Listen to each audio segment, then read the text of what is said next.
Doctor Padma குர்மேத் ஒரு healer. அழிந்து கொண்டிருந்த ஒரு பாரம்பரியத்தை மீண்டும் உயிர்ப்பித்தவர். ஹிமாலயத்தின் அமைதியில் 2500 ஆண்டுகள் பழமையான ஒரு சிகிச்சை மரபு அழிந்து கொண்டிருந்தது. சோவா ரிக்பா நாடி துடிப்பை கேட்டு அரிய மூலிகைகளால் குணப்படுத்தும் மருத்துவம். சில மரபுகள் காலத்தால் அழிக்க முடியாத அளவுக்கு புனிதமானவை என்று டாக்டர் பத்மா குர்மேத் உறுதியாக நம்பினார். சோவா ரிக்பா மரபை பாதுகாக்கும் அவரது பயணம் சிறு வயதிலிருந்தே ஆரம்பமானது. அவர் தனது தந்தை மருந்துகள் தயாரித்து மக்களுக்கு சிகிச்சை அளிப்பதை சிறுவயதிலிருந்தே பார்த்து வந்தார். அவர் சோவா ரிக்பாவை தேர்ந்தெடுக்கவில்லை, சோவா ரிக்பா அவரை தேர்ந்தெடுத்தது.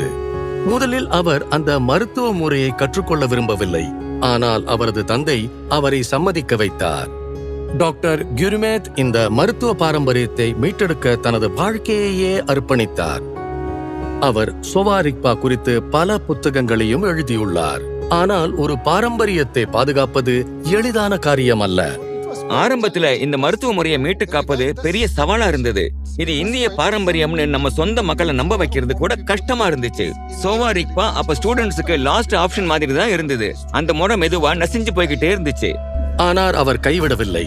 டாக்டர் குர்மேத் பல சோவா ரிக்பா மருத்துவர்களை ஒன்றிணைத்து பல மாநாடுகளை ஏற்பாடு செய்து பழமையான இலக்கியங்களை ஆவணப்படுத்தினார். அவர் நம் மாண்புமிகு பிரதமரிடம் வைத்த கோரிக்கையின் மூலம் லேயில் தேசிய சோவா ரிக்பா நிறுவனம் நிறுவப்பட்டது. ஆனால் அந்த போராட்டம் இங்கு முடிவடையவில்லை.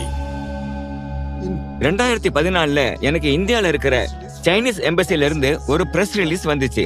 அதுல இத டிபெட்டியன் மெடிசன் சைனா யுனெஸ்கோல இன்டேஞ்சிபிள் கல்ச்சுரல் ஹெரிட்டேஜா அறிவிக்க போறாங்கன்னு தெளிவா சொன்னாங்க. டாக்டர் குர்மேத் அனைத்து ஆதாரங்களையும் துணை ஆவணங்களையும் திரட்டி ஒரு விரிவான டோசியரை தயாரித்தார். இந்த நீண்ட பயணத்தில் டாக்டர் குர்மேத்துக்கு பலரும் துணையாக நின்றனர். என் குடும்பம் நிறைய தியாகம் செஞ்சிருக்கு. சுமார் 25 வருஷமா நான் பெரும்பாலும் எந்த லீவும் எடுத்ததில்ல.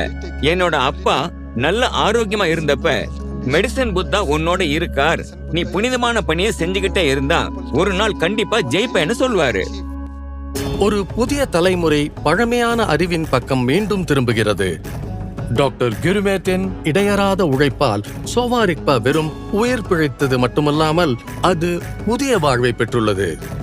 ஒரு மருத்துவரின் மகனாக தொடங்கி இந்தியாவில் சோவா ரிக்பாவின் உந்து சக்தியாக உருவெடுத்தது. ஒரு ஊக்கமளிக்கும் பயணம். டாக்டர் பத்மா குர்மேத், பத்மஸ்ரீ 2026. கோடி கோடி நமஸ்காரம்.